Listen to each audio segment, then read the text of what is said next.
বেঞ্জির হলো কোন এলাকার লোক, বোঝার চেষ্টা করেন। ওই চেতনা হলো আওয়ামী লীগ। আমি কি আওয়ামী লীগ করেন, আপত্তি নেই, কিছু লোক তো আওয়ামী লীগ করবে। আওয়ামী লীগ সম্বন্ধে পড়াশোনা করি, কারা এই আমার বাংলাটাকে উঠাইছে জানার চেষ্টা করি, কারা জড়িত, এদের আমি চিনি না। গত কদিন আগে আমরা গেলাম ওই গত শুক্রবারই নবাব সলিমুল্লাহ কবরে, খুঁজে পাতে আমাদের অনেক কষ্ট হয়েছে। এত বড় নবাব কোথায় গেছে? আমরা তার প্রশংসা করি।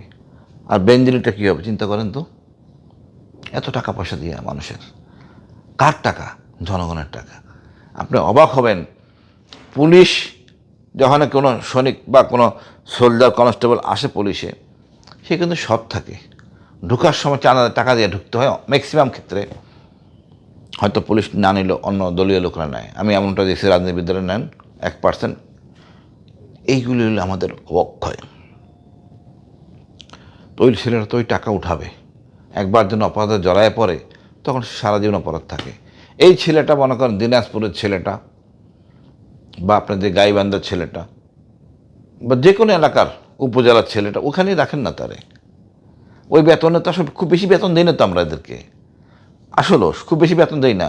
আমাদের সৈনিকের প্রভাব ফলে না কেন, সে ওই তো ব্যারাকের মধ্যে থাকে, তাই সৈনিকের কষ্ট, টাকাটা পুরোটাই থাকে। আর আমরা অফিসাররা ইনশিওর করি সেজন্য টাকা বাড়িতে পাঠায়। এটা কিন্তু আমাদের একটা দায়িত্ব, টাকা নিয়ে মিসইউজ না করে। আমরা মাঝে মাঝে রাতে চেক করি জুয়া খেলে কিনা, কাঠ খেলে কিনা। তো আমাদের এইগুলি তো আমার পুলিশ সম্ভব না। তো পারবেন না যখন বিদেশি আইন ফলো করেন না, তাকে তার নিজ এলাকা চাকরি করতে দেন। অহংকারী অফিসার। আর যদি দুর্নীতি কর্মকাণ্ড আমরা দেখছি, এটা দুঃখজনক, দুঃখজনক। আমি ভালো থাকবো কি খারাপ থাকবো এর মধ্যে আমি একা জড়িত না, আমার পরিবার জড়িত, বাচ্চারা জড়িত। জিজ্ঞেস করে বাবা তুমি এটা কোথায় পেলা? আমার বউ জিজ্ঞেস করতে এই টাকা তুমি কোত্থেকে পাইলা, জিজ্ঞেস করে নাই। এক বেঞ্জেরকে ফাঁসাইলে হবে না তো, তা পরিবারের লোকদেরকে বিব্রত অবস্থা করতে হবে। আপনিও দায়ী, কোনো অপরাধ সে একা করতে পারে না।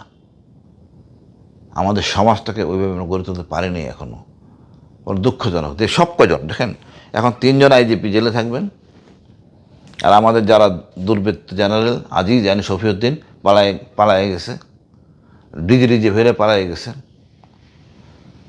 তারা দেশে আসতে পারবে না ঠিক, বা দণ্ড হওয়া উচিত।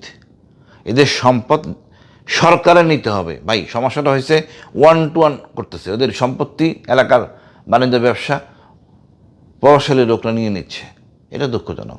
সরকারিভাবে সবগুলি অ্যাকাউন্টেবিলিটি করে বিক্রি করে টাকাটা নিয়ে আসেন রাষ্ট্রীয় কোষাগারে, বাজেটে দেন, শিক্ষা খাতে লাগান, কোনো সমস্যা নাই, দেশ উন্নতি করবে। বাট যত দেরি করবে দেখা যাবে বিক্রি করে দিতে কারো কাছে।